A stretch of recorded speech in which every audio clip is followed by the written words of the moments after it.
आइए फ्रेंड्स, मैं दीपक नागर स्वागत करता हूं आप सबका अपने YouTube चैनल पर। आइए इस क्वेश्चन को स्टार्ट करते हैं।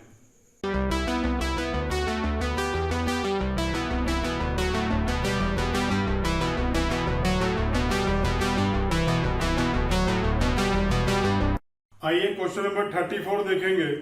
क्वेश्चन में रिसिप्ट एंड पेमेंट दे रखा है और कुछ एडजस्टमेंट दे रखी हैं। आइए देखिए, सबसे पहले एडजस्टमेंट क्या है। सबसे पहले दे रखा है कि हमारे यहाँ 400 बंदे हैं, 400 मेंबर हैं और हर आदमी 100 रुपए का सब्सक्रिप्शन का पैसा देता है। तो मैंने लिखा बाय सब्सक्रिप्शन 400 into 100 करके सिंपल मल्टीप्लाई करके फिगर डाल दी।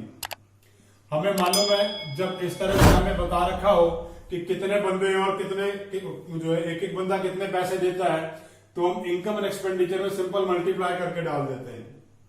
आइए अब सब्सक्रिप्शन की और जहां जहां बात लिखी है उन्हें देख लेते हैं। रिसिप्ट साइड में सब्सक्रिप्शन लिखा है पिछले साल के 1500 रुपए इस साल आ गए। तो वो पिछले साल के 1500 रुपए इस साल क्यों आ गए? वो इसलिए आ गए क्योंकि वो पिछले साल नहीं आए थे। करंट ईयर के कितने पैसे आए हैं? करंट ईयर के आए 38,000 और आने कितने चाहिए? 40,000।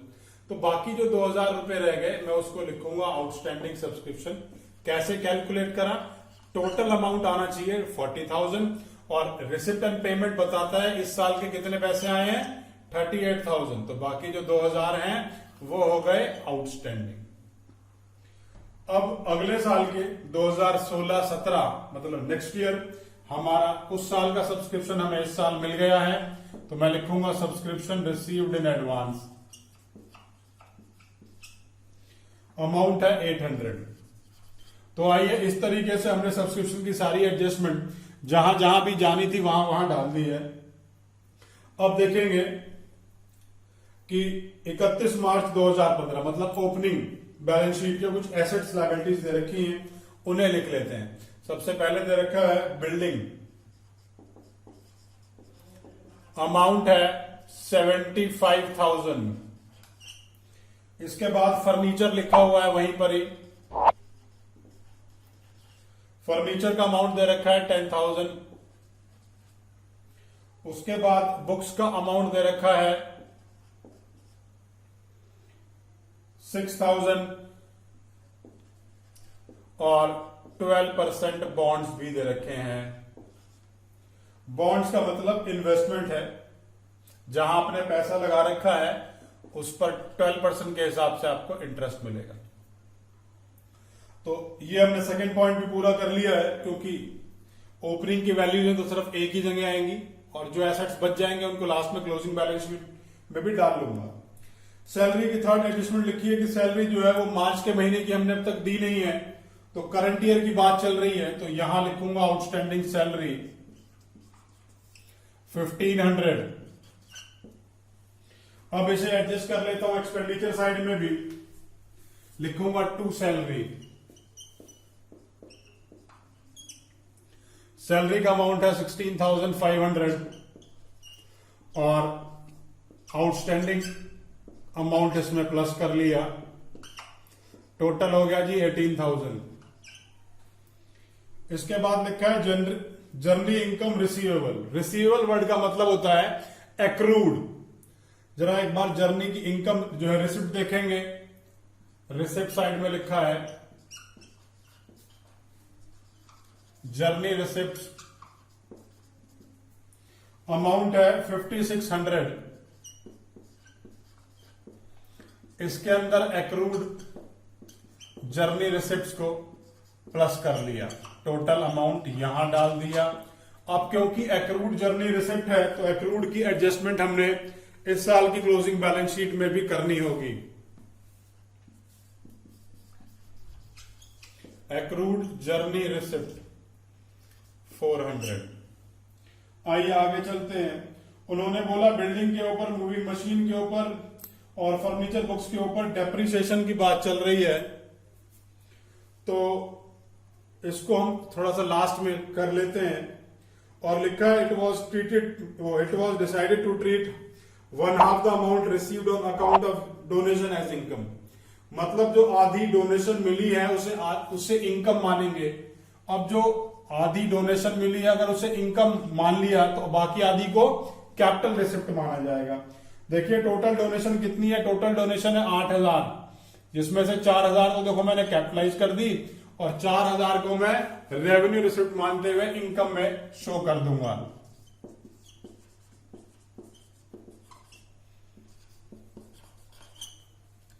इस तरीके से हमने लगभग सारी एडजस्टमेंट कर ली है, बस एक डेप्रिसिएशन छोड़ करके। आइए एक बार ये रिसिप्ट साइड की तरफ चलते हैं। सबसे पहले लिखा है ओपनिंग कैश। अब ओपनिंग कैश तो ओपनिंग बैलेंस शीट में आता है, तो कैश एंड बैंक का बैलेंस, अमाउंट दे रखा है 7,200। उसके बाद डोनेशन लिखी है, डोनेशन हम एडजस्ट कर चुके हैं। उसके बाद रेंट ऑफ द हॉल लिखा है, वो हमारे लिए इनकम है bye rent of hall. Amount है 15,400। इसके बाद लिखा है प्रोसीड फ्रॉम द लेक्चर, ये भी हमारे लिए रूटीन की इनकम है।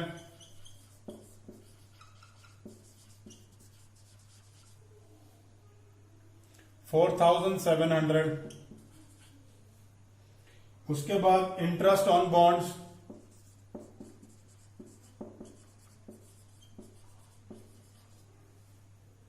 $900। उसके बाद जर्नी रिसिप्ट हमने ले ही लिया था bye sale of newspaper,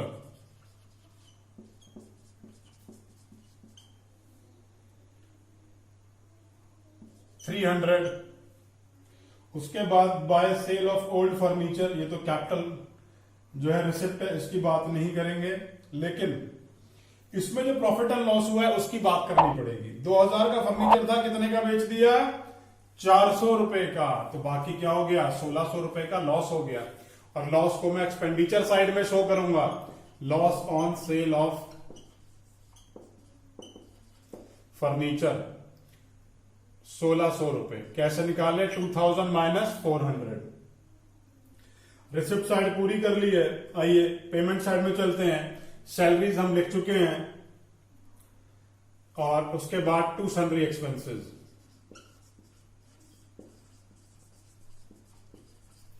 to sundry expenses में 1,000 का अमाउंट आ गया।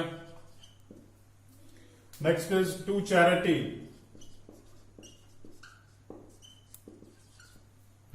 चैरिटी में 1,500 का अमाउंट आ गया।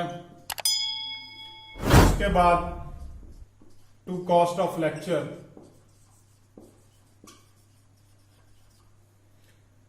$3,000। उसके बाद न्यूज़पेपर,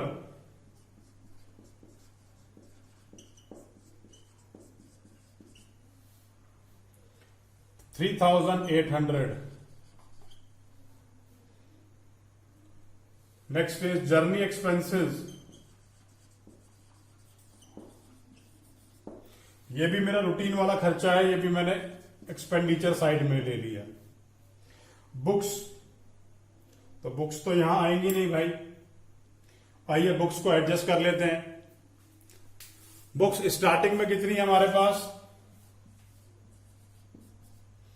बुक्स स्टार्टिंग में थी 6,000 और अब कितनी परचेज करी है, 14,000। टोटल वैल्यू हो गई 20,000।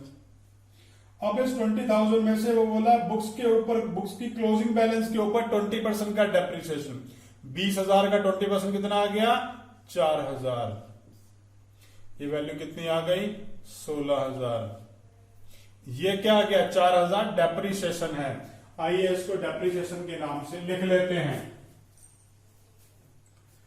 To depreciation on. सबसे पहले है बुक्स 4,000। उसके बाद मूविंग मशीन ली है हमने, और मूविंग मशीन ली है तो वो तो खर्चा हमारा कैपिटल खर्चा है, बैलेंस शीट में आएगा, लेकिन उसके ऊपर जो डेप्रिसिएशन चार्ज होगी वो हमारी एक्सपेंडिचर साइड में आएगी।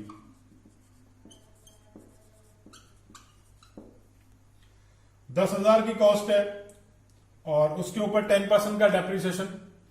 तो इस अमाउंट को कुछ इस तरीके से कैलकुलेट करेंगे, 10,000 इंटू 10/100 इंटू 9 मंथ्स के लिए यूज किया तो 9/12, यह अमाउंट आ जाएगा 750।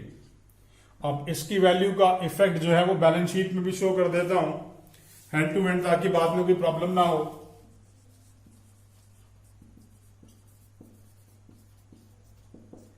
वैल्यू थी 10,000, जिसमें से डेप्रिसिएशन हमने लेस कर दिया 750, अमाउंट आ गया 9,250। आइए आगे चलते हैं। नेक्स्ट लिखा है फर्नीचर। फर्नीचर का अमाउंट है स्टार्टिंग के अंदर ओपनिंग बैलेंस शीट में लिखा है 6,000 और अब आपने परचेज कर लिया है 7,000।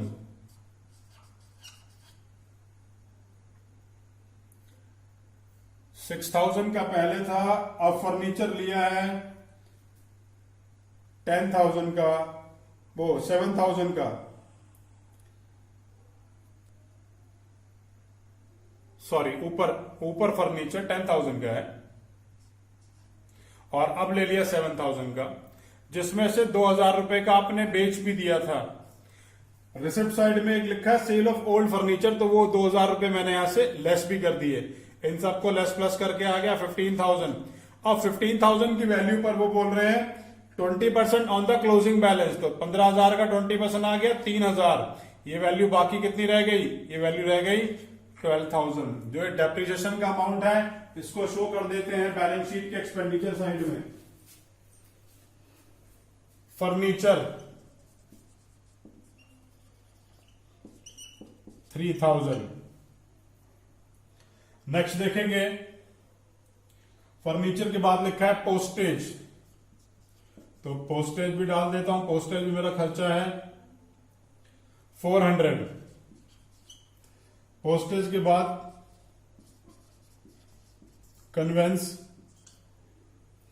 800 और उसके बाद कैरेट डाउन की फिगर दे रखी है 20,400। कैरेट डाउन तो हमारी क्लोजिंग बैलेंस शीट में आता है, तो चलिए क्लोजिंग बैलेंस शीट की तरफ चलते हैं। Cash and bank balance amount है 20,400। अब इस पूरी फिगर में एक चीज रह गई है भाई, बिल्डिंग भी आ गया, फर्नीचर भी आ गया, और नहीं बिल्डिंग नहीं आई, बिल्डिंग को लिखता हूं। बिल्डिंग की अमाउंट कितनी है 75,000। इसमें से डेप्रिसिएशन कितना लग गया 7,500, तो बाकी कितना रह गया 6,7,500। इस डेप्रिसिएशन को बैलेंस शीट में भी शो कर देता हूं।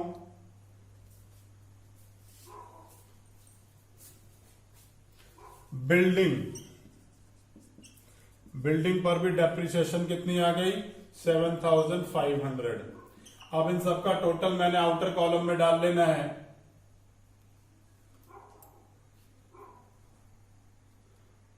$15,250। अब हम सिर्फ इसका टोटल लगाने का काम बाकी रह गया है, तो आइए उससे भी कर लेते हैं।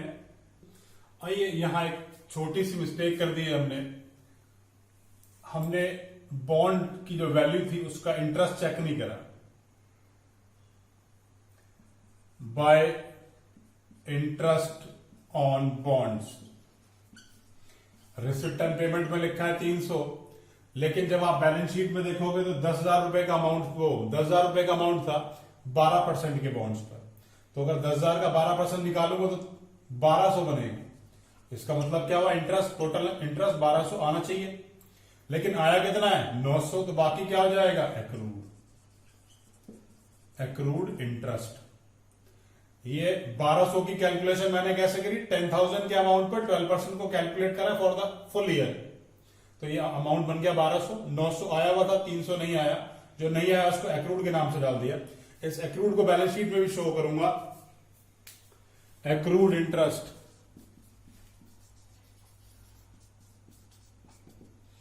300।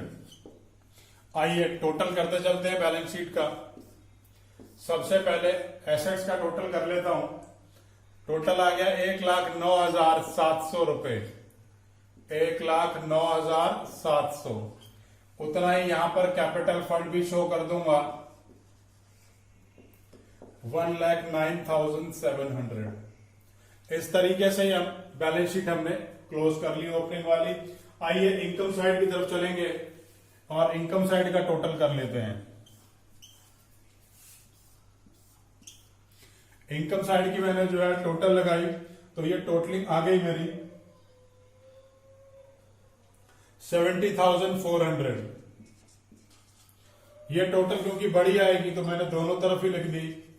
और यहां पर एक बैलेंसिंग जनरेट हो गई है, क्योंकि बैलेंसिंग इस तरफ आएगी तो मैं लिखूंगा सरप्लस या excess of income over expenditure. ये वैल्यू आ रही है 21,850। आइए आगे चलते हैं। अब जो है कैपिटल फंड था उसे ओपनिंग से क्लोजिंग बैलेंस शीट में ले आता हूं। कैपिटल फंड की वैल्यू मुझे दे रखी है 1,09,700। इसके अंदर मैं सरप्लस को प्लस कर लूंगा। सरप्लस की वैल्यू थी 21,850। इन दोनों को प्लस करने के बाद वैल्यू आ गई है 1,31,550। आइए इनका भी टोटल कर लेते हैं। 1,37,850। और इस एसेट साइड का भी टोटल करते हैं, लेकिन इस टोटल को करने से पहले जरा एक बार ये देख लें कि कोई ऐसी फिगर हो जो नीचे ना ली हो। आउटस्टैंडिंग तो हर साल चेंज होती है।